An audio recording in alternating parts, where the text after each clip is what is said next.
और वाई इन दोनों की पावर कितनी है? 1।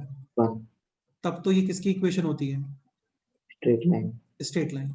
सपोज करो आप वन वेरिएबल की पावर करते हो 2, अदर वेरिएबल की पावर रखते हो जस्ट 1, तो ये किसका इक्वेशन निकल के आता है? Parabola. Like y is equal to ax square plus bx plus c। यहाँ पे x का मैक्सिमम पावर कितना है? 2। और y का मैक्सिमम पावर 1। तो ये पैराबोला को शो करता है। ऐसे सपोज करो इस तरीके से कुछ रहा होता है, अभी y की पावर है 2 और x की पावर कितनी है बोलो इसके अंदर? 1। तो ये भी पैराबोलिक कर्व को शो करेगा। ये सब चीजें लेकिन नोट करेंगे हम लोग यार, है ना, सारी चीजें नोट करेंगे। अभी जस्ट क्या क्या हम लोग पढ़ने वाले हैं इस पूरे 1 और 1.5 मंथ्स के अंदर, क्योंकि ऑलमोस्ट मिनिमम 1.5 मंथ्स तक तो चलेंगे सारे चैप्टर्स। तो वो उसका ओवरव्यू कर रहे हैं पहले थोड़ा सा, ठीक है। एक कंडीशन ऐसा कुछ कि x और y इन दोनों की पावर्स कितनी है? 2। इसके अलावा a और b ये एग्जैक्ट सेम होना चाहिए, बीच में प्लस साइन होना चाहिए, like this x square plus Y square is equal to 5। ये किसका इक्वेशन होता है? सर्कल। एक शेप लाइक दिस कि x की पावर भी 2 है, y की पावर भी 2 है, बट कोफिशिएंट डिफरेंट है, लाइक ऐसा। दोनों वेरिएबल्स की पावर 2, बीच में plus sign, but coefficient different. तो ये किसका इक्वेशन होता है? एलिप्स। देखो अपने आप समझ सकते हो। लाइक सपोज करो आप x is equal to put करते हो 0, तो y square is equal to कितना आ गया बोलो? √2। हाँ, मतलब y square is equal to 2, y is equal to plus minus √2, यानी कि y इज इक्वल टू √2 और y is equal to minus √2। एक बार y is equal to 0 put करते हैं, y इज इक्वल टू 0 होता है x एक्सिस के ऊपर, तो y is equal to 0, X square is equal to 3, x is equal to √3 और -√3। √3 √2 से बड़ा होता है। तो जब आप इसको ज्वाइन करोगे ना तो ये सर्कल नहीं मिलेगा आपको, क्या मिलेगा? एलिप्स। इसको बोल देते हैं मेजर एक्सिस, इसको बोल देते हैं माइनर एक्सिस, वो सब चीजें आएंगी बाद में, ठीक है। एक तो पैराबोला हो गया, एलिप्स हो गया, सर्कल हो गया, स्ट्रेट लाइन हो गया, फिर आता है हाइपरबोला। हाइपरबोला के लिए जस्ट इतना कंडीशन है कि x और y इन दोनों की पावर्स होनी चाहिए 2 और बीच में साइन क्या होना चाहिए? नेगेटिव। तो फिर वो होता है हाइपरबोला। ये सर ने फिजिक्स में बताया होगा। हाँ बोलो। कोएफिशिएंट सेम है डिफरेंट? कुछ भी चलता है, कुछ भी चलता है, एनीथिंग। Okay sir. हाँ, कुछ भी चलता है। कोफिशिएंट सेम होते हैं ना तो इसको रेक्टेंगुलर हाइपरबोला बोलते हैं। ये तो मैं फिजिक्स में बताया होगा सर ने यार, देखो डेफिनेटली जैसे x square minus Y square is equal to 6 है, तो x square minus Y square को we can write x plus Y into x minus y। वहां पे इसको कैपिटल x रख देते हैं, कैपिटल y रख देते हैं, फिर ये बन जाता है capital X Y is equal to 6। ये फिजिक्स में यूज किया होगा आपने, 100% यूज किया होगा। X Y is equal to C square. ये रेक्टेंगुलर हाइपरबोला होता है। क्या होता है? Rectangular hyperbola. अच्छा, क्या लगता है ग्राफ किस क्वाड्रेंट में बनना चाहिए, फर्स्ट, सेकंड, थर्ड या फोर्थ? तो देखो x इंटू वाई इन दोनों का मल्टीप्लीकेशन है सी स्क्वायर। सी स्क्वायर होता है पॉजिटिव नंबर। हाँ, अब टू नंबर्स का मल्टीप्लीकेशन पॉजिटिव है, क्या पॉसिबिलिटीज है? दोनों पॉजिटिव है, दोनों नेगेटिव। हाँ, both x and y positive या both x and y negative. Negative. Both x and y positive किस क्वाड्रेंट में होता है? First. Both x and y negative किस क्वाड्रेंट में होता है? थर्ड। थर्ड। तो इसका ग्राफ बनेगा फर्स्ट क्वाड्रेंट और थर्ड क्वाड्रेंट में, और इसका ग्राफ बनता है लाइक दिस, ऐसा। इसको हम लोग बोल देते हैं रेक्टेंगुलर हाइपरबोला। अब रेक्टेंगुलर का क्या मीनिंग है वो सब आएगा, टेंशन मत लो उसका। अच्छा, एक पॉइंट और, लाइक ये जो चैप्टर्स है पैराबोला, इलिप्स और हाइपरबोला और सर्कल, इनको हम लोग कोनिक सेक्शन भी बोलते हैं। क्या बोलते हैं? Conic section. कुछ बुक्स में तुम्हें कोनिक सेक्शन लिखा मिलेगा। कोनिक सेक्शन का मीनिंग क्या हो गया? Sections of cone. Sections of cone. Cone. Cone क्या होता है? जैसे बर्थडे कैप जो होता है ना, वो कोन होता है। तो सपोज करो ये कोई बर्थडे कैप है,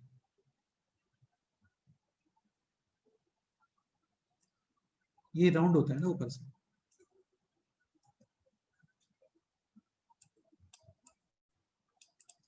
आप इस कैप को अभी यहां से ऑब्जर्व करो, इस जगह से, तो क्या दिखता है? ये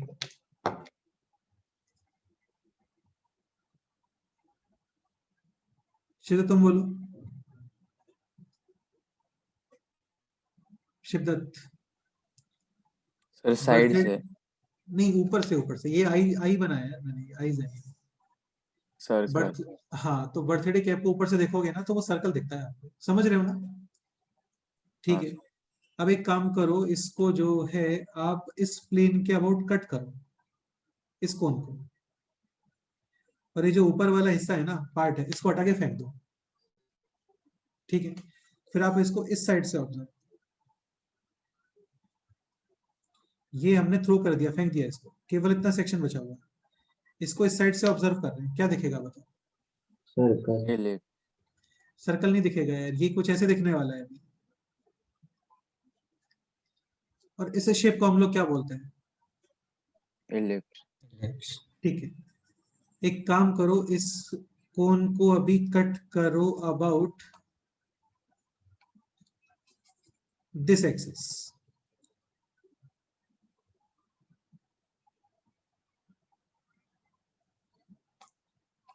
ऊपर वाला हिस्सा, ऊपर वाला पार्ट बाहर कहीं पे थ्रो, और फिर इसको इस यहां से ऑब्जर्व, इस जगह से। तो यहां तो ये ऐसे टर्न हो जाएगा, लेकिन यहाँ पे ये ओपन रहेगा, तुम्हें समझ में आ रहा है ना? तो ये शेप क्या दिखने वाला है अभी? पैराबोला। पैराबोला। पैराबोला। तो पैराबोला भी कोन के अंदर ऑब्जर्व होता है, सर्कल भी कोन के अंदर ऑब्जर्व होता है, इलिप्स भी कोन के अंदर ऑब्जर्व होता है, बचा हाइपरबोला। एक काम करते हैं, 2 बर्थडे कैप्स लेते हैं। यार बर्थडे कैप किसी छोटे बच्चे की ले लेना, उसको ऐसे कहीं से देखना तुम कट करके, वो दिख जाता है। ठीक है। तो ये अभी 2 कोन मैंने ऐसे यहाँ पे रखा है, के ऊपर एक, इसको इस प्लेन के अबाउट कट करो, और ये जो पार्ट है ना, इसको फेंक दो कहीं पे, और फिर यहां से ऑब्जर्व। तो यहाँ पे तुम्हें दिखेगा लाइक दिस, और ये दिखेगा लाइक दिस। इस शेप को हम लोग क्या बोल देते हैं? हाइपरबोला। हाइपरबोला। तो हाइपरबोला, इलिप्स, पैराबोला और सर्कल, ये सब लोग कोन के पार्ट्स होते हैं। तो इनको हम लोग क्या बोल देते हैं? Conic section. ये सारी चीजें हम लोग नोट करने वाले हैं इंडिविजुअल चैप्टर्स में, कि इस प्लेन के अबाउट कट करते हो तो ये बन गया, इस प्लेन के अबाउट कट करते हो तो ये बन गया। ठीक है। ओके, तो देखो यार, ये सारी चीजें हम लोग पढ़ने वाले हैं, और इसके अंदर काफी सारे इंटरेस्टिंग पॉइंट और आते हैं। इक्वेशंस, जैसे क्वेश्चन इस तरीके से भी आता है, देखो, लाइक सपोज करो ये एक इलिप्स है,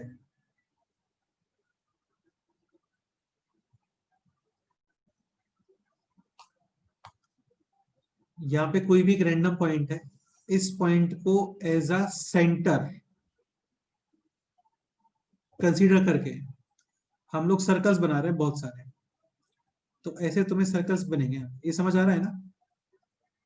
एक टाइम ऐसा आएगा कि ये सर्कल इस एलिप्स के बाहर चले जाएंगे। हाँ, तो अभी यहाँ पे एक क्वेश्चन बनता है कि फाइंड आउट द रेडियस, या find out the maximum radius of circle so that कि सर्कल इसके बाहर ना जाए, इंस्क्राइब ही रहे, अंदर ही रहे। तो ये सब क्वेश्चंस जो होते हैं, ये पढ़ते हैं यार हम लोग इन चीजों में, और भी बहुत इंटरेस्टिंग क्वेश्चंस बनते हैं। ठीक है, स्टार्ट करें अभी प्रॉपर। हाँ सर। तो देखो, बेसिक्स तो हो गए, वो अभी तुम लोग एक बार देख लेना वीडियोस वगैरह, नहीं आता है तो मेरे को पूछ लेना, कोई डाउट है तो। अभी प्रॉपर स्टार्टिंग करते हैं हम लोग स्ट्रेट लाइन चैप्टर से।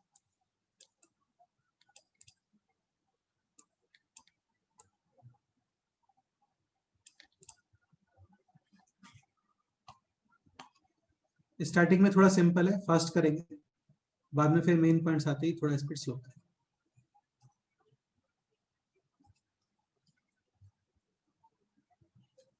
So first chapter is straight line.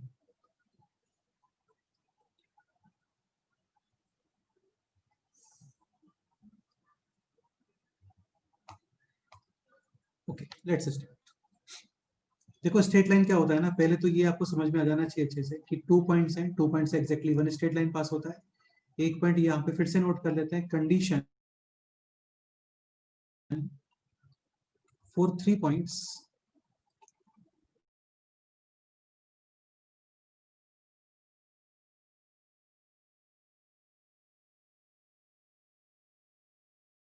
भी कोली लेक्चर का पूछा था। पॉइंट है दिस, एक पॉइंट है दिस, थर्ड पॉइंट है दिस, इसके कोऑर्डिनेट x1 y1, इसके कोऑर्डिनेट x2 y2 और इसके कोऑर्डिनेट्स है लेट्स से x3, y3। तो एक मेथड तो ये है कि AB डिस्टेंस फाइंड करो, BC डिस्टेंस फाइंड करो and this should be equal to AC। ठीक है, ये फर्स्ट मेथड हो गया। बाकी हम लोग जनरली डिस्टेंस फॉर्मूला अवॉइड करते हैं और डिटरमिनेंट चेक कर लेते हैं, क्योंकि एरिया ऑफ ट्रायंगल होने वाला है 0, तो half is equal to 0, half 0 के अंदर मर्ज, यानी x1 y1 1, x2 y2 1 and x3 y3 1, this determinant should be equal to 0. 0। Correct है।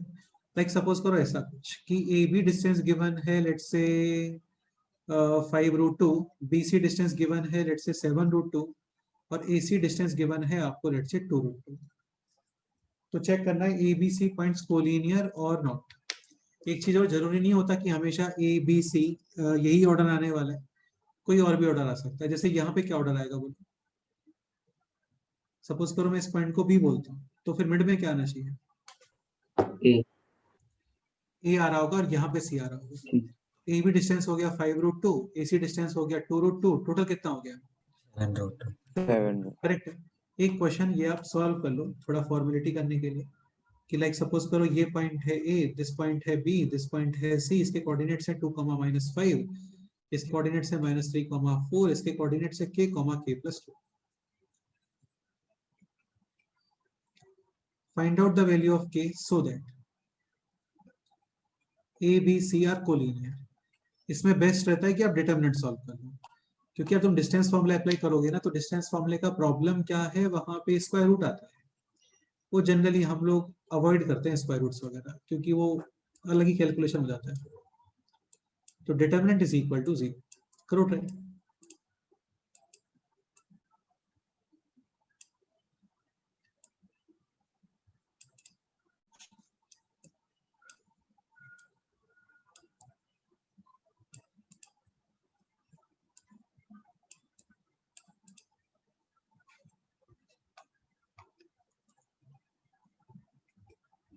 बेस्ट ये रहता है कि आप वेरिएबल को फर्स्ट रो में यूज कर लो यार, है ना।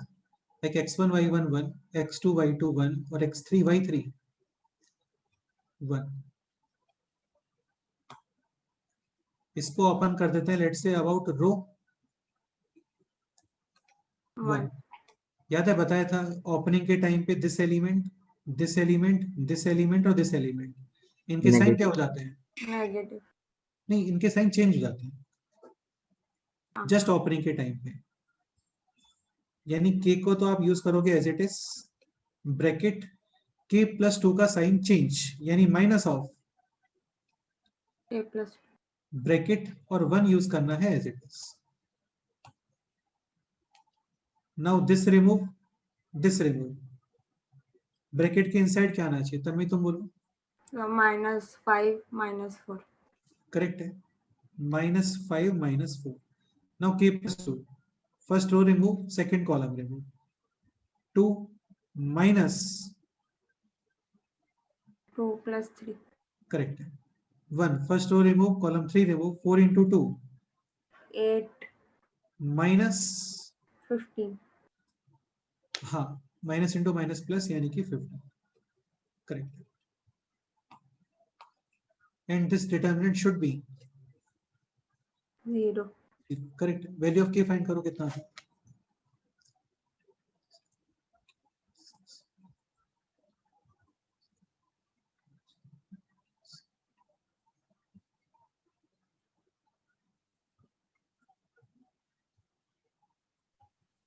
तो उधर 5 क्या आएगा ना? कहाँ पे? -5 के -10, हाँ, ये -5 के है, -10, बिल्कुल। तो ये हो गया अभी 14k is equal to -17k is equal to -17 upon 14. 14। Correct.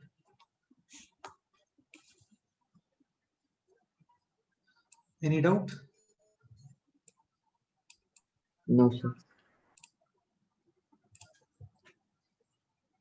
Next ये क्वेश्चन करते हैं।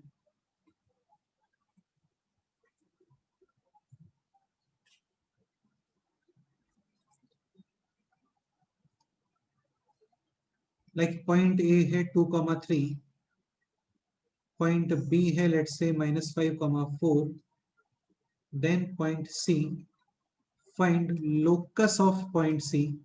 लोकस का मतलब पाथ। पहले h, k पुट करते हैं, गिवन कंडीशन को सेटिस्फाई करते हैं, सिंप्लीफाई करते हैं, और फिर h की जगह पे x, k की जगह पे y। Find locus of point c such that या so that a b c are collinear. ये क्वेश्चन है।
So this determinant is equal to 0. क्या आ रहा है बोलो?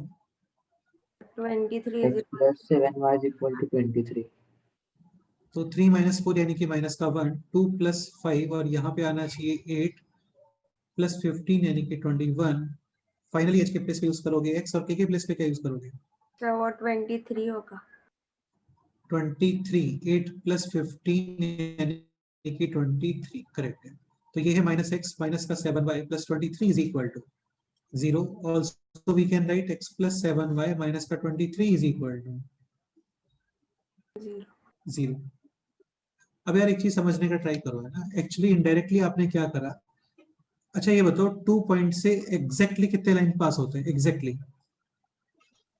1 1 पॉइंट से एग्जैक्टली कितने लाइंस पास होते हैं? Infinite.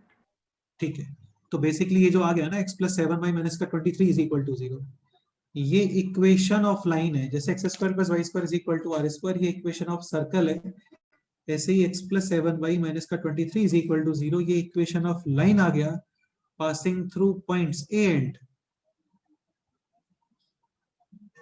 b।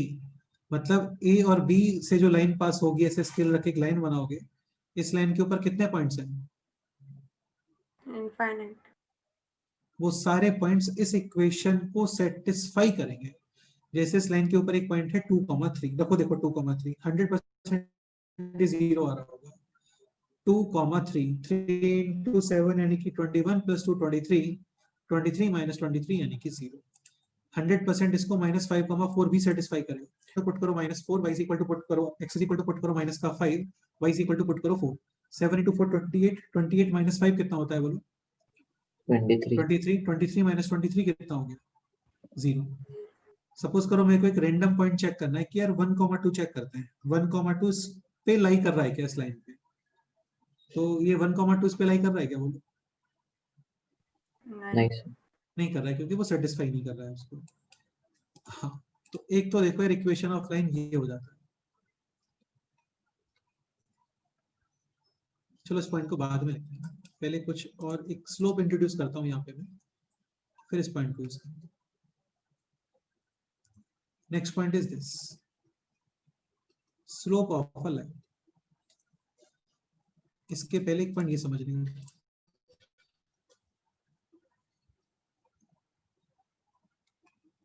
Equation of x axis. अच्छा x एक्सिस भी एक लाइन है यार ना, एक ऐसे लाइन है x एक्सिस 2D के अकॉर्डिंग।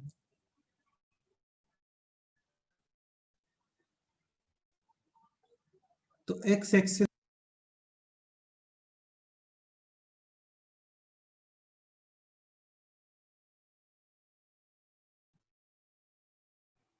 सब दिख रहा नहीं है।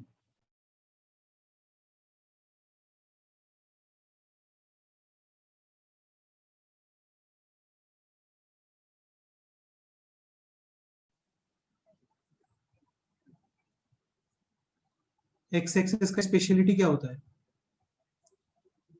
वाई सर कोऑर्डिनेट आवाज कट रही है। अभी आ रहा है प्रॉपर? हाँ, हाँ, तो इक्वेशन ऑफ एक्स एक्सिस का स्पेशलिटी क्या होता है बोलो? y coordinate 0। हाँ, तो इक्वेशन ऑफ एक्स एक्सिस क्या हो गया? y is equal to 0 0 0। मतलब a point is moving such that इसका y कोऑर्डिनेट 0, तो वो पॉइंट डेफिनेटली कहाँ पे मूव करेगा?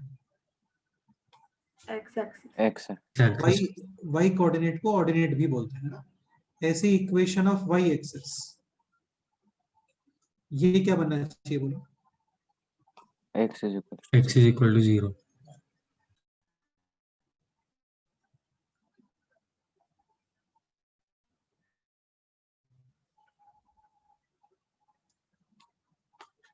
x is equal to 0 0. So a point is moving such that its abscissa always 0. Abscissa, तो वो पॉइंट कहाँ पे मूव करेगा बोलो? y axis y एक्सिस पे। करेक्ट है। अच्छा ये बताओ, equation of line parallel to x axis क्या होना चाहिए? y is equal to k। y coordinate से। बिल्कुल सही है, बिल्कुल सही है। एक्स एक्सिस के पैरेलल एक लाइन, इस लाइन पे जितने भी पॉइंट्स हैं उन सब का वाई कोऑर्डिनेट constant। कांस्टेंट। ये कांस्टेंट पॉजिटिव हो गया तो लाइन ऊपर आएगा, और ये कांस्टेंट नेगेटिव हो गया तो लाइन नीचे बिलो। तो यहाँ पे y is equal to positive constant, यहाँ पे y is equal to negative constant, और एक्स एक्सिस पे y is equal to 0 constant, यानी कि 0। Equation of line parallel to y axis ये बोलो। x coordinate. X constant. Correct है यार, ये सब बेसिक्स ही चल रहा है ना, ये सब आप लोगों को ऑलरेडी बता चुके हैं। तो यहाँ पे x is equal to constant, यहाँ पे x is equal to positive constant, यहाँ पे x is equal to negative constant, और y एक्सिस पे x is equal to 0 constant, यानी कि 0। ओके। अच्छा, ये जो एरोज है ना, ये केवल पॉजिटिव डायरेक्शन को ही शो करता है, ध्यान रखना, डबल साइडेड एरो नहीं होते हैं कभी भी। लाइक सपोज करो ऐसा कुछ है, तो यहाँ पे फर्स्ट क्वाड्रेंट दिस और समथिंग एल्स,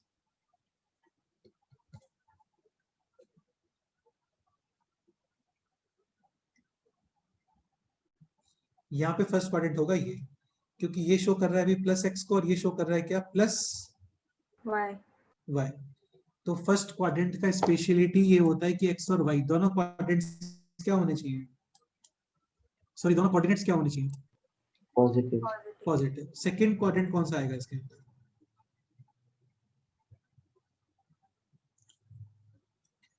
सेकंड क्वाड्रेंट का स्पेशलिटी है एक्स कोऑर्डिनेट नेगेटिव। और वाई कोऑर्डिनेट पॉजिटिव। ये आना चाहिए यहाँ पे, ये समझे? हाँ यहाँ पे एक्स कोऑर्डिनेट पॉजिटिव इस डायग्राम के अकॉर्डिंग, और वाई कोऑर्डिनेट नेगेटिव। ऐसा किसमें होता है एक्चुअल में? Fourth coordinate. फोर्थ तो ये बन क्वाड्रेंट। गया आपका फोर्थ क्वाड्रेंट, ये थर्ड क्वाड्रेंट बनेगा। तो ऑप्शंस में एरो किस साइड में है वो देख लेना। जनरली बोर्ड्स की बुक में क्या होता है, डबल साइडेड एरो बनाते हैं, वो ठीक नहीं होता है यार, क्योंकि डबल साइडेड एरोज नहीं होते कभी भी। ओके, नेक्स्ट पॉइंट आता है इसके अंदर, स्लोप ऑफ अ लाइन। ये भी आप लोगों को इंट्रोड्यूस किया था डिफरेंशिएशन चैप्टर में, बाकी फिजिक्स में तो ये यूज होता ही है कि एसटी ग्राफ का स्लोप है, वेलोसिटी, वो सब चीजें फाइंड करना। स्लोप क्या होता है? काफी सिंपल कंसेप्ट है। क्या होता है स्लोप ऑफ लाइन बोलो? उसका tan थीटा। ऐसे आप एक रैंडम लाइन बना देते हो, और ये लाइन पॉजिटिव एक्स एक्सिस को, जहाँ पे मतलब कट तो कहीं भी कर सकता है, लेकिन जो एंगल है वो कहाँ से मेजर करना स्टार्ट करते हैं? पॉजिटिव। X axis. ये एंगल है लेट्स से थीटा, तो टेन थीटा, इसको हम लोग क्या बोल देते हैं? स्लोप। स्लोप। और इसको आप शो करते हो स्मॉल एम से। लेट्स से गिवन है कि यार इस लाइन का स्लोप है √3, then theta must be 60. 60 degree. अच्छा ये बताओ, what about slope of parallel lines? This angle, this angle, this angle, this angle exactly same, और कोई पॉसिबिलिटी है सेम नहीं होने की? सेम। Same. एग्जैक्टली सेम, यानी सबका टेन थीटा भी सेम, तो वी कैन कमेंट कि जो पैरेलल लाइंस हैं उन सब का slope exactly same. Same. Very good, वो करेंगे, लिखेंगे बाद में, नोट करेंगे। तो tan theta is equal to, इसी को हम लोग बोल देते हैं स्लोप।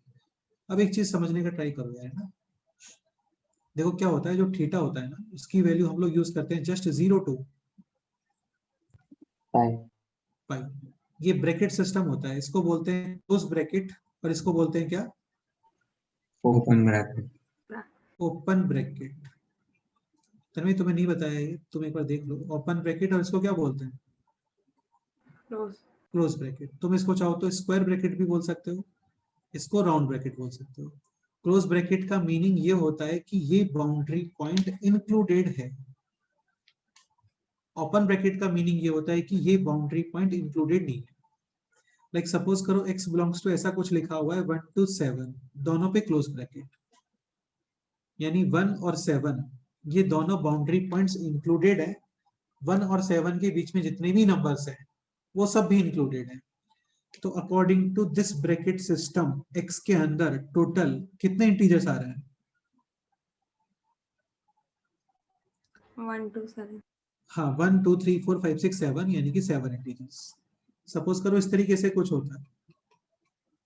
राउंड ब्रैकेट का मीनिंग होता है कि 1 से 7 के बीच में जितने भी नंबर्स हैं वो सब तो इंक्लूडेड है, लेकिन बाउंड्रीज पॉइंट इंक्लूडेड नहीं है, बाउंड्री इंक्लूडेड नहीं है। जैसे फ्लैट सिस्टम में जो वॉल होती है ना वो इंक्लूडेड नहीं होती अपने, मतलब अपनी प्रॉपर्टी में अंदर का जितना भी स्पेस होता है वो सब इंक्लूडेड होता है, वो सब अपना होता है। तो 1 to 7 इस इंटरवल के अकॉर्डिंग कितने इंटीजर्स आ रहे हैं? 5। 2 to 6 इस इंटरवल के अकॉर्डिंग कितने इंटीजर्स आ रहे हैं? 6। 1 2 3 4 5 6, करेक्ट। ओके, तो ये है 0 to पाई, यानी कि 0 से लेकर के 180 डिग्री तक ही थीटा की वैल्यू यूज करते हैं हम लोग। इसका रीजन क्या है? जैसे कि एक चीज ये समझने का ट्राई करना, सपोज करो लाइंस है, देखो इस तरीके से आप लाइन दें, मतलब ये हो गया थीटा, कितना हो गया इस लाइन के लिए? 0। फिर आप इसको और इंक्रीज करोगे, ये 30 डिग्री, 40 50 60 70 80, ये हो गया 90, फिर ये 90 से ज्यादा और ज्यादा और ज्यादा और ज्यादा और ज्यादा, यहाँ पे एंगल कितना हो गया? 180। 180। अभी होता क्या है ना, इसको रोटेट करते करते करते करते तुम ऐसे पूरा इसको फ्लैट कर दो, तो जब इसको फ्लैट करोगे ना तो वो एंगल, तुम चाहो तो 180 बोल दो, या फिर चाहो तो कितना एंगल बोल दो उसको? 0। 0। तो 0 और 180 में से हम लोग 0 को ही यूज करते हैं। क्यों यूज करते हैं? क्योंकि वो कन्वेंशन बनाया हुआ है। कैसा कन्वेंशन? ऐसा कन्वेंशन जैसे एक्स कोऑर्डिनेट को आप पहले लिखते हो, वाई कोऑर्डिनेट को आप बाद में लिखते हो, ऐसा कन्वेंशन। थीटा 180 से ज्यादा नहीं हो सकता, ये तुम्हें समझ में आ रहा है? क्योंकि 180 से ज्यादा करने का मीनिंग ये हो गया कि इस लाइन को रोटेट करते करते ऐसे उल्टा ही कर दिया हम लोगों ने, मतलब 180 से भी ज्यादा रोटेट कर दिया। तो जब 180 से ज्यादा इसको रोटेट करोगे तो ये ऐसे आ जाएगा, और वो एंगल फिर इधर से स्टार्ट हो जाएगा। ये समझ आ रहा है? हाँ सर। तो थीटा जस्ट कहां से कहां तक यूज करते हैं? 0 to 90। नहीं, 90 थोड़ी है ये, 0 to 180। 180 डिग्री, जिसमें 0 आप इंक्लूड करते हो, 180 डिग्री इंक्लूड नहीं करते हो। क्यों नहीं करते हैं? क्योंकि दोनों का इंटरप्रिटेशन सेम ही है। अच्छा, अब ये पॉइंट थोड़ा सा इंपॉर्टेंट है कि lines parallel to x axis,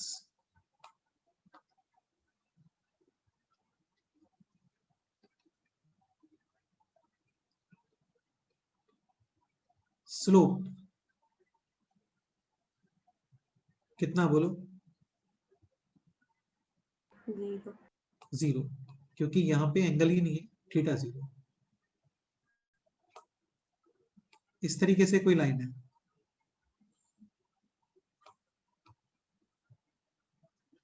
line parallel to Y axis, Infinity. तो यहाँ पे हो गया थीटा 90 डिग्री, इसका स्लोप infinity, इन्फिनिटी, या फिर we can say not defined. Not defined, correct है। इस तरीके से जितने भी लाइंस हैं उन सब का स्लोप पॉजिटिव और नेगेटिव, पॉजिटिव। पॉजिटिव, क्योंकि थीटा एक्यूट एंगल है, फर्स्ट क्वाड्रेंट के अंदर tan थीटा पॉजिटिव होता है। इस तरीके से जितने भी लाइंस हैं उन सब का स्लोप, नेगेटिव। क्योंकि अभी हो गया थीटा एक ऑब्ट्यूस एंगल यानी कि 90 डिग्री से ज्यादा, सेकंड क्वाड्रेंट में केवल कौन पॉजिटिव होता है? Sine theta. Sine theta. sin theta और cosec थीटा, बाकी सारे ट्रिग्नोमेट्रिक रेशियोज होते हैं नेगेटिव। तो यार ये पता होना चाहिए।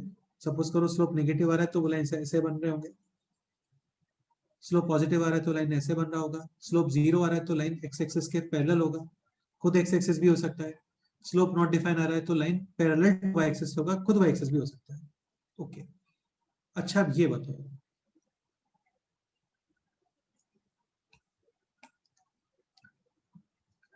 लाइक इस तरीके से कुछ है,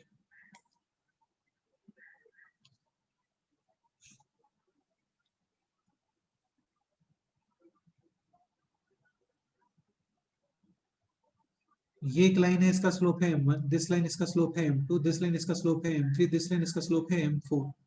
तो आपको m1 m2 m3 m4 के बारे में कमेंट करना है, क्या कमेंट कर सकते हो? M1 less than M2 less than M3 less than M4. देखो theta 0 degree to 90 degree increase करने पर tan थीटा कंटिन्यूअसली क्या होता है? Increase. Increase. tan 0 0, tan 30 degree 1/√3, फिर 1, फिर 1.732 यानी कि √3, और 90 डिग्री तक जाते जाते सडनली बहुत ज्यादा इंक्रीज और इंफिनिटी।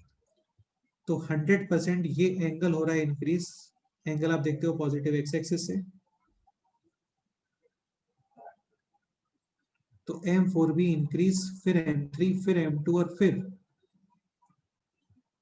m1। एक चीज ये भी कंफर्म है, these all 4 slopes will be greater than 0 यानी ऑल 4 पॉजिटिव। positive. ठीक है। सपोज करो स्लोप है लाइक दिस, ऐसा,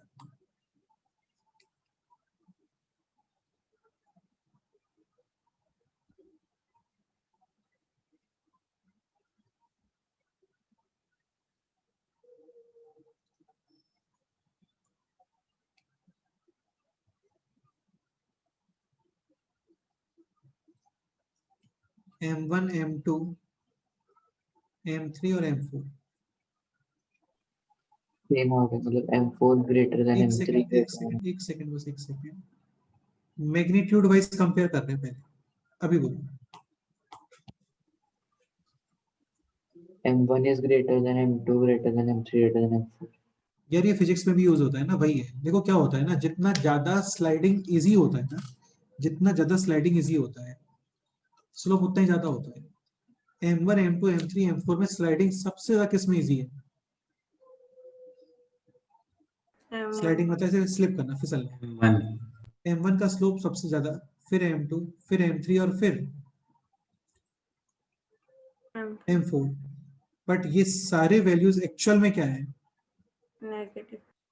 तो मैं इनका एक्चुअल कंपैरिजन करता हूं विद साइन कंपैरिजन, क्योंकि मैथ्स में विद साइन ही चलता है ना, विद साइन भी बोल सकते हो, फिर एल्जेब्रिकली भी बोल सकते हो। अभी बोलो सबसे ग्रेटेस्ट कौन आने वाला है? M4 फिर m3, फिर m2 और फिर M1 या देखो क्या होता है ना, फिजिक्स में सपोज करो वेलोसिटी आ गया -2, तो वहां पे आप ये बोल देते हो कि स्पीड 2 है, बस वो अपोजिट डायरेक्शन में मूव कर रहा है। यहाँ पे अपोजिट डायरेक्शन जैसा कुछ भी नहीं होता। -2 -3 में जैसे सपोज करो कि एक कोई वेलोसिटी आ गया -3, एक वेलोसिटी आ गया 2, ये वेलोसिटी की बात कर रहा हूँ मैं, नंबर की बात नहीं कर रहा हूँ, वेलोसिटी की बात कर रहा हूँ। तो इन दोनों में कौन सा वेलोसिटी ज्यादा है बोलो?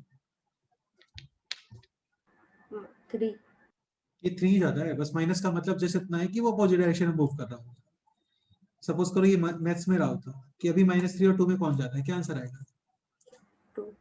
2। तो ये थोड़ा सा ध्यान रखना पड़ता है, समझ गए? ओके, यहाँ पे तो सारे वैल्यूज पॉजिटिव थे तो कोई इशू नहीं है। यहाँ पर M1 में स्लाइडिंग सबसे इजी है, तो मैग्नीट्यूड वाइज M1 ज्यादा है, लेकिन विद साइन आप कंपैरिजन करते हो तो M1 सबसे कम है, क्योंकि मैग्नीट्यूड सबसे ज्यादा है उसका बट साइन नेगेटिव है। ये बताओ।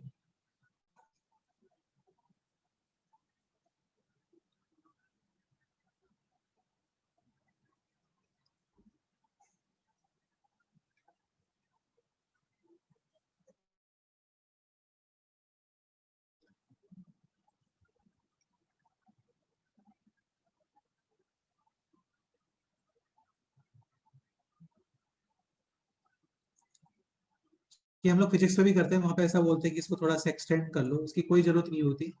तुम तो जैसे इतना देखो कि स्लाइडिंग सबसे इजी किस में दिख रहा है तुम्हें, सबसे इजी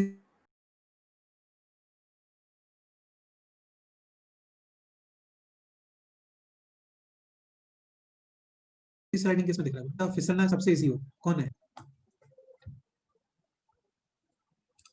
M1 या M4? M4 M4 में स्लाइडिंग सबसे इजी है, तो M4 greater than M3, greater than M2 और ग्रेटर देन M1। अच्छा एक चीज और, ये सारे वैल्यूज पॉजिटिव और नेगेटिव? पॉजिटिव। पॉजिटिव, क्योंकि इस तरीके से जो लाइन बनती है वो पॉजिटिव स्लोप ही होता है। यहाँ पे देखते हैं स्लाइडिंग सबसे इजी किसमें, सबसे इजी स्लाइडिंग, M स्लाइड ऊपर से ही करते हैं, ध्यान रखना नीचे स्लाइड नहीं करते ना, ऊपर से ही करते हैं। स्लाइड सबसे इजी किसमें? M4 तो M4 greater than M3, greater than M2, greater than M1, but ये जस्ट मैग्नीट्यूड वाइज, मैग्नीट्यूड क्योंकि एक्चुअल में ये वैल्यूज क्या है, नेगेटिव। नेगेटिव। तो आप एक्चुअल कंपैरिजन करते हो, एल्जेब्रिकली कंपैरिजन करते हो, विद साइन कंपैरिजन करते हो, तो ग्रेटेस्ट कौन है? M1 any doubt? ओके ठीक है, एक पॉइंट ये कि line parallel to x axis, इसका slope 0, perpendicular to x axis या पैरेलल टू वाई एक्सिस, इसका स्लोप नॉट डिफाइंड। इस तरीके से लाइन से तो स्लोप पॉजिटिव, इस तरीके से लाइन से तो स्लोप नेगेटिव। करेक्ट है। नेक्स्ट पॉइंट,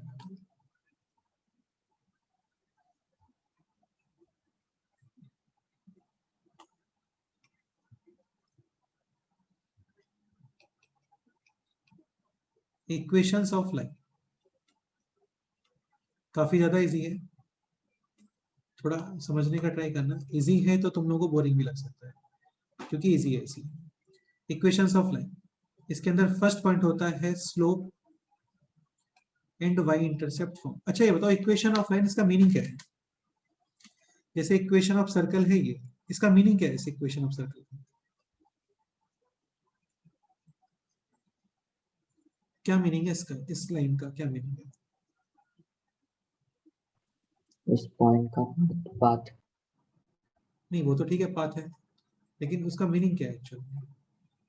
x और y की वैल्यू इक्वेशन को सेटिस्फाई करती है। हाँ इसका मीनिंग देखो, वैसे तो बहुत सारे पॉइंट्स हैं जो इस सर्कल पे है, लेकिन कोई तो कंडीशन रखनी पड़ेगी ना मेरे को, जिससे सब लोग बंधे रहें और इस सर्कल को छोड़ के ना जाए कहीं पे भी।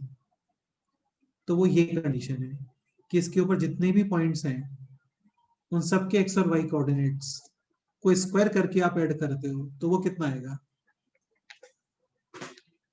Are square. कोई पॉइंट हिम्मत करता है इसको सेटिस्फाई नहीं करने का, तो वो पॉइंट इस सर्कल से अलग हो जाएगा, या तो अंदर आ जाएगा या बाहर आ जाएगा, ऐसा। इक्वेशन ऑफ लाइन का क्या मीनिंग है? बहुत सारे पॉइंट्स जो कि उस लाइन के ऊपर है वो एक कंडीशन को फॉलो करेंगे, उस कंडीशन का मैथमेटिकल एक्सप्रेशन, उसको हम लोग बोल देते हैं इक्वेशन ऑफ लाइन, ऐसा। तो ये है अभी slope and Y intercept form. ये क्या होता है समझने का ट्राई करना, काफी इजी है। लाइक सपोज करो इस तरीके से एक लाइन है ऐसा, तो कोई भी curve, any curve y axis को जहां पे कट करता है ना, जैसे सपोज करो ये पॉइंट है 0,4, क्योंकि पॉजिटिव वाई एक्सिस पे है तो एक्स कोऑर्डिनेट 0 और वाई कोऑर्डिनेट पॉजिटिव। तो ये जो वाई, ये जो 4 है ना 4, इसी को हम लोग क्या बोल देते हैं, वाई इंटरसेप्ट। ऐसे इसको क्या बोलोगे, x इंटरसेप्ट। इस डायग्राम के अकॉर्डिंग x इंटरसेप्ट क्या आना चाहिए, नेगेटिव या पॉजिटिव? नेगेटिव। इस डायग्राम के अकॉर्डिंग y इंटरसेप्ट तो है positive but x intercept negative. Suppose करो ऐसा कोई डायग्राम है, इस डायग्राम के according x and y both intercept,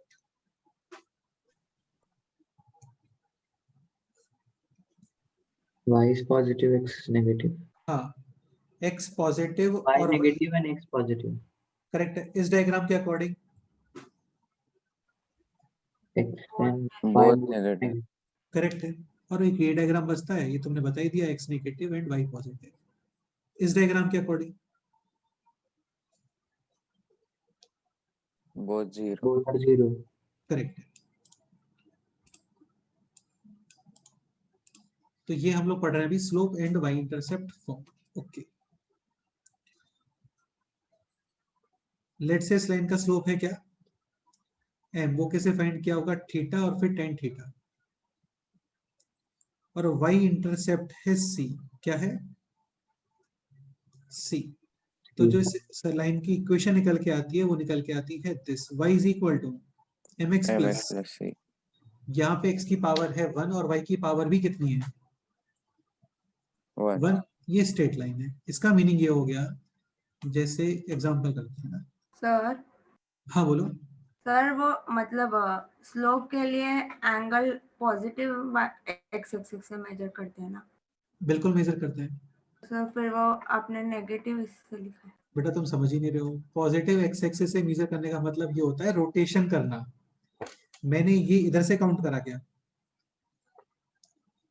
नहीं हाँ, तो इधर से काउंट कर देना तो उसको बोलते हैं नेगेटिव साइड से काउंट करना।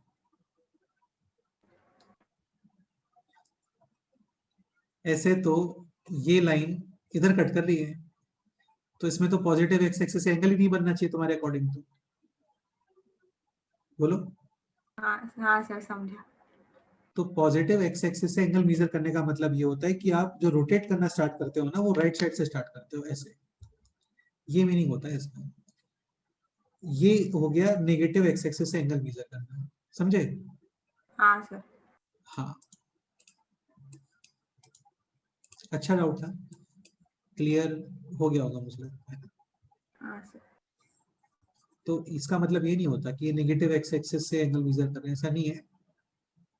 ये पॉजिटिव एक्स एक्सिस से एंगल मेजर किया, राइट साइड से मेजर किया। तो इसकी इक्वेशन होती है y is equal to mx plus c. Equation कैसे निकल के आता है वो देखेंगे, उससे पहले एक तो एग्जांपल से इसका मीनिंग समझ लो, ये है क्या एक्चुअल में। सपोज करो इस तरीके से एक लाइन है, कोई भी रैंडम, ये डिस्टेंस बोला है आपको 2, और ये एंगल गिवन है let's say 135 degree. Equation of line, ये क्वेश्चन, सारी वैल्यूज विद साइन ही पुट करते हैं, फिक्स है, क्या आंसर आएगा, y is equal to, x plus c. ये एंगल है 135, आपको देखना होता है पॉजिटिव एक्स एक्सिस,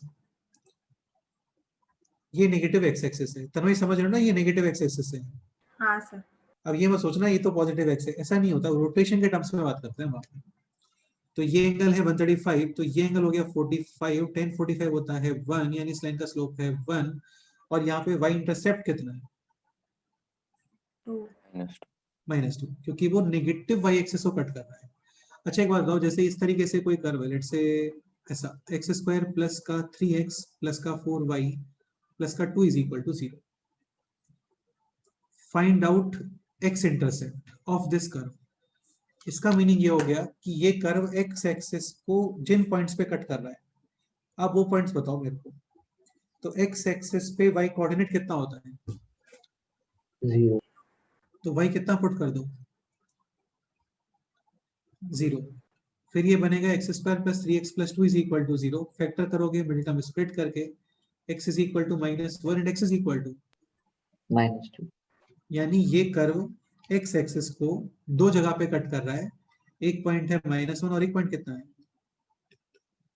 -2. -2। -2। क्वेश्चन ये रहा होता कि वाई इंटरसेप्ट फाइंड करो, तो वाई इंटरसेप्ट के लिए आप कौन सा कोऑर्डिनेट 0 पुट करोगे? X. X. x 0 0, y is equal to minus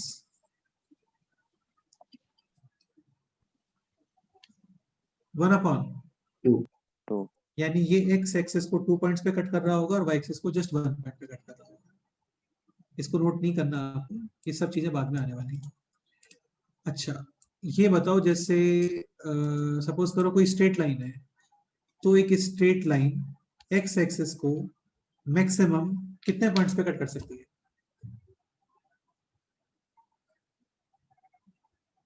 1. एक ही पॉइंट पे पॉसिबल है। लाइन कभी ऐसे रोटेट होती है क्या? नहीं। जैसे अभी लास्ट जो क्वेश्चन किया था वहां पे एक्स इंटरसेप्ट 2 निकल के आ रहे थे, वो कोई हो सकता है कोई और कर्व रहा हो भाई, कितने भी एक्स इंटरसेप्ट पॉसिबल है ना। जैसे यहाँ पे कितने एक्स इंटरसेप्ट आ रहे हैं? 1 2 3 4 5 6 और 7। हाँ, स्ट्रेट लाइन में पॉसिबल नहीं है, क्योंकि स्ट्रेट लाइन तो एक ही जगह पे कट कर सकती है, ज्यादा कट कर ही नहीं सकती।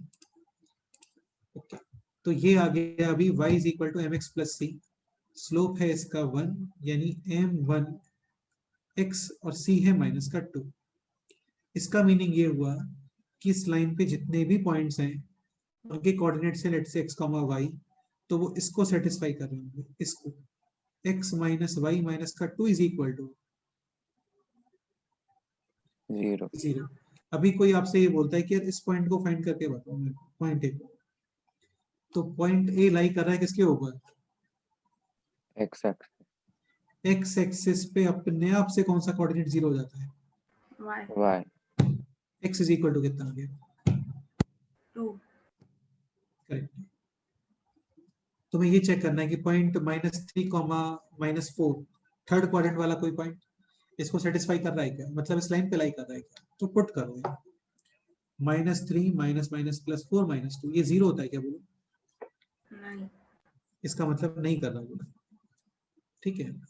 फिर एक चीज ध्यान रखना, ये जो भी हम लोग काम कर रहे हैं यहाँ पे, ये हम लोग ग्राफ पेपर पे नहीं कर रहे हैं, मतलब हमारे सारे डायग्राम रफ डायग्राम ही चल रहे हैं। तो किसी भी पॉइंट का, जैसे ग्राफ पेपर में तो क्या दिखता प्रॉपर, समझ रहे हो ना मैं क्या बोल रहा हूँ भाई? ग्राफ पेपर पे यदि आप इस लाइन को बनाते तो दिखता है ना -3 का -4 नहीं है, इसके ऊपर ऊपर आ रहा है कहीं या नीचे आ रहा है। यहाँ पे सारी चीजें हमें चेक करनी पड़ती है कैलकुलेशन करके, कि वो लाई कर रहा है नहीं कर रहा है, उसके ऊपर लाई कर रहा है या उसके नीचे लाई कर रहा है, ऐसा। अंडरस्टूड? यस। तो इसको हम लोग बोलते हैं क्या? Slope and Y intercept form. y is equal to mx plus C, ये m है स्लोप और c है इसका y इंटरसेप्ट। एक एग्जांपल और करते हैं। Find equation of line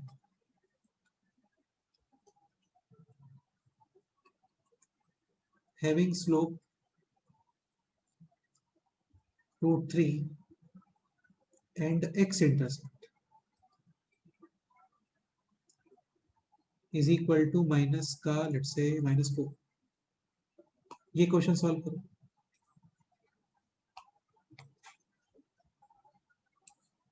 equation of line having slope √3 and x intercept minus का 4।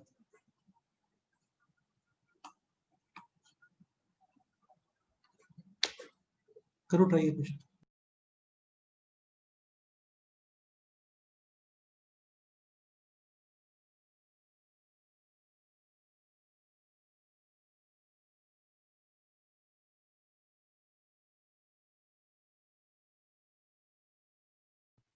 Y is equal to √3x plus 4 √3. बिल्कुल ही करेक्ट है। इस क्वेश्चन का कंसर्न जशदा था कि एक्स इंटरसेप्ट यूज नहीं करना है। चेतन एक्सप्लेन करोगे एक बार? हाँ सर। बोलो। सर x इंटरसेप्ट -4 है, मतलब y को 0 पुट के वो कांस्टेंट का टर्म निकालना है, और हाँ। फिर y is equal to mx plus c में m को √3 पुट करके आएगा। m और देखो c यार, इसका स्लोप है √3, पॉजिटिव स्लोप है, लाइन ऐसे कुछ बनना चाहिए, ये समझ रहे हो? एक्स इंटरसेप्ट है -4 यानी यहाँ पे ऐसे कुछ आ रहा है। वो भी कर सकते हैं जो तुमने किया, बाकी डायग्राम यूज करते हो ना तो ये काफी जल्दी हो जाएगा। ये डिस्टेंस कितना आ रहा है बोलो? 4 स्लोप है √3, इसका मतलब ये एंगल कितना आ रहा होगा? 60 डिग्री। जो इक्वेशन है वो वाई इंटरसेप्ट के टर्म में है, ठीक है, ये फाइंड करना है सी। तो C upon 4 is equal to √3 C is equal to 4√3 final answer y plus y is √3 equal to mx 4 plus c। Clear? या फिर ये भी कर सकते हो, लेट्स से इक्वेशन कंसीडर किया हम लोगों ने क्या, y is equal to mx plus c, यानी कि y is equal to √3x plus c। c 4x intercept put क्या, y is equal to 0 0, x is equal to कितना आ गया बोलो, माइनस का c अपॉन, √3 और वो कितना गिवन है आपको, -4। तो c इज इक्वल टू कितना आ गया बोलो, 4√3 4। वही है जो यहाँ पे हम लोग सॉल्व कर रहे थे। बाकी बेस्ट है डायग्राम बना लो, तुरंत हो जाता है। अभी कब डायग्राम बनाना चाहिए कब नहीं बनाना चाहिए वो तो मैं धीरे धीरे अपने आप सब समझ में आ जाएगा, उसका टेंशन नहीं। ठीक है, कोई डाउट है इस क्वेश्चन में बोलो। नहीं सर। एक क्वेश्चन और करते हैं।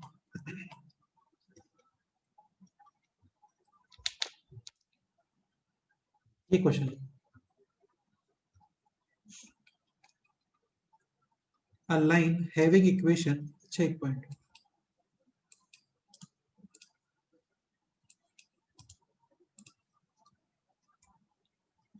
like line का इक्वेशन गिवन है this 2x plus 3y is equal to 6, convert this equation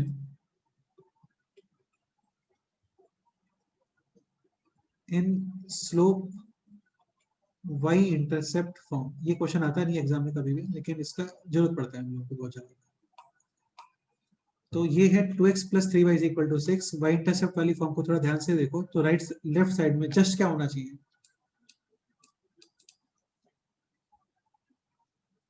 just y। Coefficient कितना है इसका, 1 हाँ, तो बेसिकली लेफ्ट साइड में रखोगे y, बाकी सब राइट साइड में। तो ये हो गया अभी 3y is equal to minus का 2x plus 6, y is equal to minus का 2 अपॉन 3x प्लस का 2। तो ये हो गया y is equal to mx plus c। Slope कितना रहा होगा इसका, -2/3। और y इंटरसेप्ट कितना रहा होगा बोलो, 2। +2 हाँ, इसकी जरूरत पड़ती है कुछ जगह पे, इसकी जरूरत पड़ती है इस तरीके से कन्वर्जन की। बाकी जैसे इसका डायग्राम बनाना होता है ना तो वो तो आप ऐसे ही बना सकते हो। 10th क्लास में हम लोग क्या करते हैं, काफी सारे एक्सपोर्ट करते हैं, उनके रिलेटिव में काफी सारे y आते हैं, फिर आप ऐसे ज्वाइन करते हो फिर इसको स्केल से मार्क करते हो, मतलब स्केल से इसको ज्वाइन कर देते हो, एक दो पॉइंट इसके ऊपर नीचे आ जाते हैं तो उनको रफ कर देते हो, वापस इस पे ज्वाइन कर देते हो, ऐसे ही कुछ करते हो ना। बाकी इतना नहीं करना होता, एक लाइन को ड्रॉ करने के लिए 2 पॉइंट सफिशिएंट है। सबसे इजी पॉइंट्स होते हैं 0। एक बार इसके अंदर x is equal to 0 put कर दो, x इज इक्वल टू 0 पे y कितना आ रहा है बोलो, 2। 2 x 0 कहाँ पे होता है, y एक्सिस एक बार इसके अंदर y 0 पुट कर दो, x इज इक्वल टू 3। बस ये 2 पॉइंट्स आ गए, इन दोनों पॉइंट्स को ज्वाइन कर लो, हो गया। तो ये बन गया एक स्ट्रेट लाइन। 100% इसका स्लोप क्या है, नेगेटिव या positive,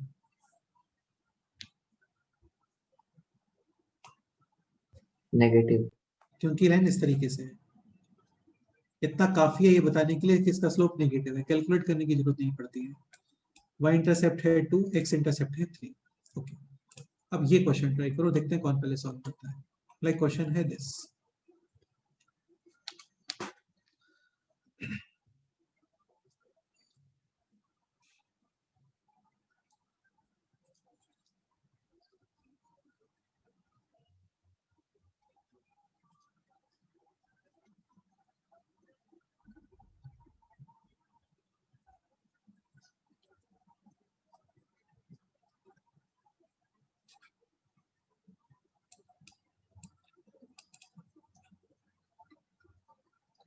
line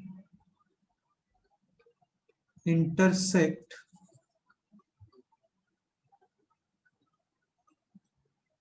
x-axis at point A.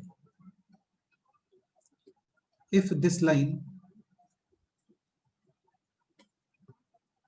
is rotated by 30 degree angle ACW. ACW का मतलब होता है anti clockwise, like clockwise rotation करते हो like this, anti clockwise rotation करते हो लाइक दिस, ऐसा. If this line is rotated by 30 degree angle anti-clockwise about the point A, then find out the new equation.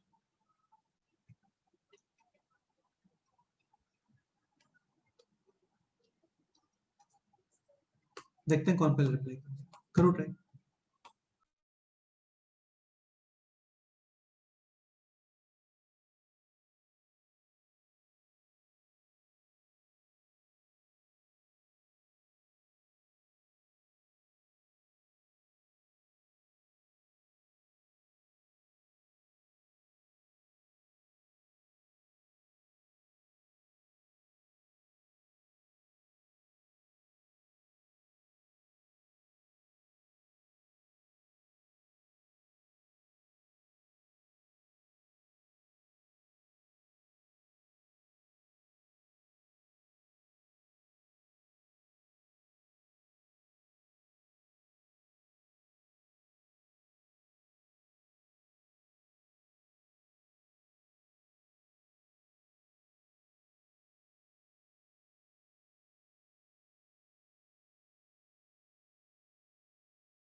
कौन explain करेगा बोलो.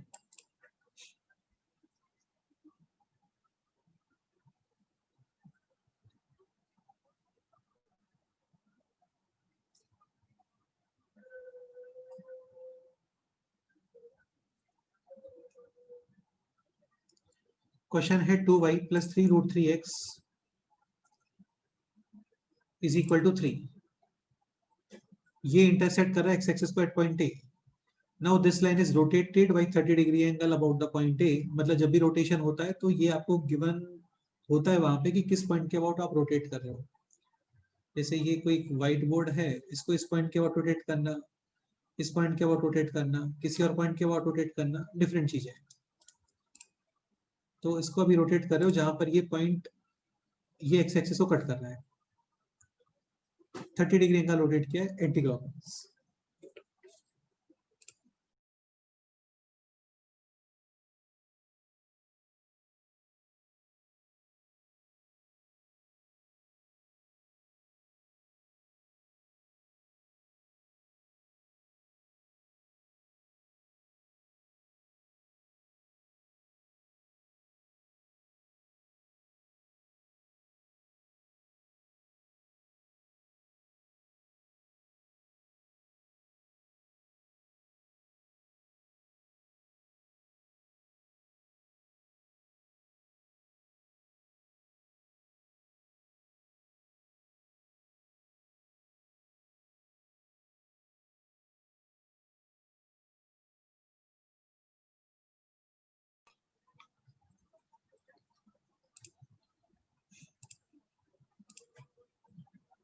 श्वेता तुम बोलो क्या करने वाले हो बताओ।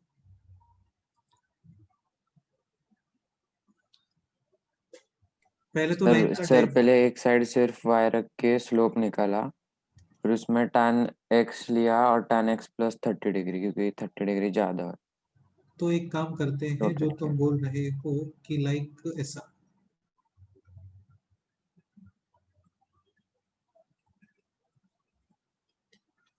तो y इज इक्वल टू आ गया माइनस का 3√3/2x प्लस का 3/2, यही बोल रहे हो क्या? हाँ सर। ठीक है, ओके। तुम चाहो तो कैलकुलेशन थोड़ा टफ बन रहा होगा आपको, थोड़ा सा तुम चाहो तो करेक्शन कर सकते हो इसमें। करना है क्या? वरना ऐसे भी सॉल्व कर सकते हैं। अभी क्या है, ये थीटा पता नहीं होता हम लोगों को, हालांकि निकल तो तब भी जाएगा ये। इसको बोलोगे आप अल्फा, 30 डिग्री और रोटेट कर दिया, अभी स्लोप होगा tan ऑफ अल्फा प्लस 30।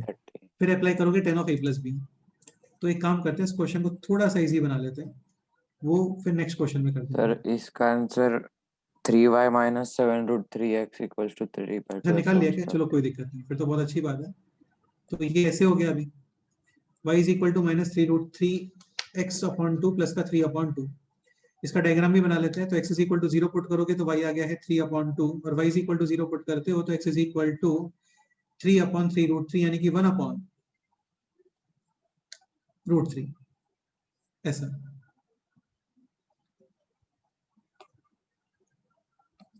अब इस लाइन को रोटेट कर रहे हो आप 30 degree angle about this point और एंटी क्लॉकवाइज यानी कि और नीचे ऐसे, ठीक है। एक काम करो, इस क्वेश्चन में थोड़ा करेक्शन कर लो तुम, है ना। इस क्वेश्चन को ऐसा करो,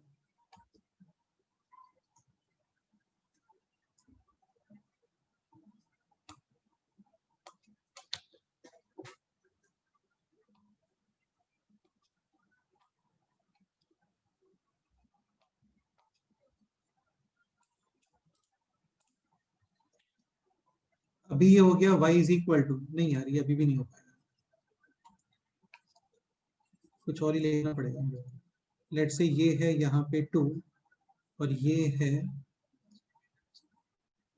3y और फिर यहाँ पे लिखो √3x, ये करो। या फिर यहाँ पे √3 कर लेते हैं और इधर 3 कर, ये करो। ये question √3y plus 3x is equal to 2।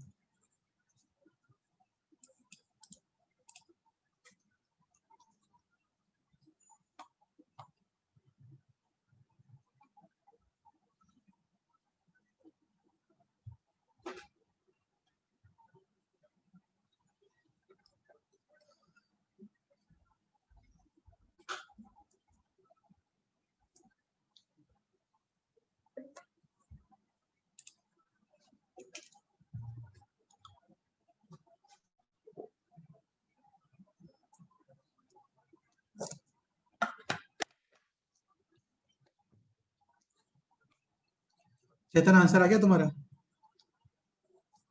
नहीं सर।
तन्मय ये एंगल कितना आ रहा है, दिस एंगल? सर आपने जो वो दूसरे क्वेश्चन के हिसाब से वो -2√3 आता है एक्स कोऑर्डिनेट। बेटा एक्स कोऑर्डिनेट तो ये आएगा ना 2/3 और वाई कोऑर्डिनेट आएगा 2/√3।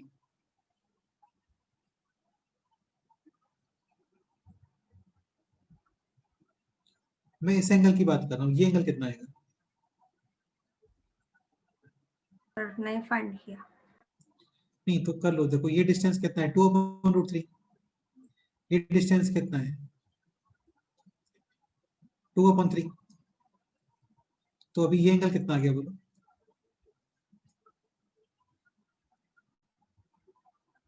60। करेक्ट है, 60 60 डिग्री।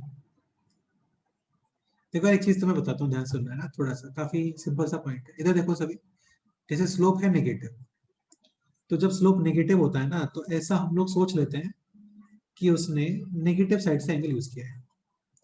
√3 कितने पे आता है 60 डिग्री पे, यानी 60 डिग्री एंगल ये रहा होगा, मतलब एक्चुअल में ये एंगल 120 डिग्री रहा होगा। ऐसा समझ गए? स्लोप पॉजिटिव है तब तो आप इधर से ही देख लो, स्लोप नेगेटिव है फिर इधर से देख लो, ऐसा। तो ये एंगल है कितना 60 डिग्री।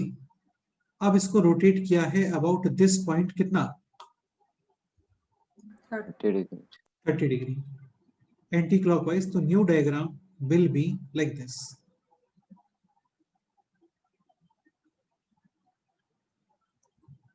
ये क्लियर? इसको ऐसे रोटेट कर दिया। अभी ये एंगल कितना है, ये एंगल 30 डिग्री, क्योंकि आपने रोटेट कितना किया है इसको 30। अभी स्लोप कितना आएगा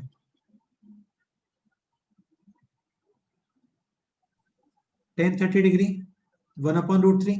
1/√3 लेकिन नेगेटिव स्लोप है तो माइनस का 1/√3। नेगेटिव क्यों? क्योंकि इस तरीके से लाइन है। एक्स इंटरसेप्ट वही है, एक्स इंटरसेप्ट चेंज हुआ इस लाइन का बोलो? नहीं, लेकिन कौन चेंज हो गया? Y intercept. तो एक काम करते हैं, ऐसा कर लेते हैं जो चैतन्य ने स्टार्टिंग में सजेस्ट किया था, like y is equal to mx plus c and 4x intercept put y is equal to 0। तो x/√3 इज इक्वल टू, यानी x इज इक्वल टू 0.3 और वो है कितना 2/√3। तो c कितना आ गया 2/√3। 3 final answer y is equal to mx plus का 2/3√3। C। काफी क्लासिक क्वेश्चंस में है ये क्वेश्चन भी, और इजी है, टफ नहीं है।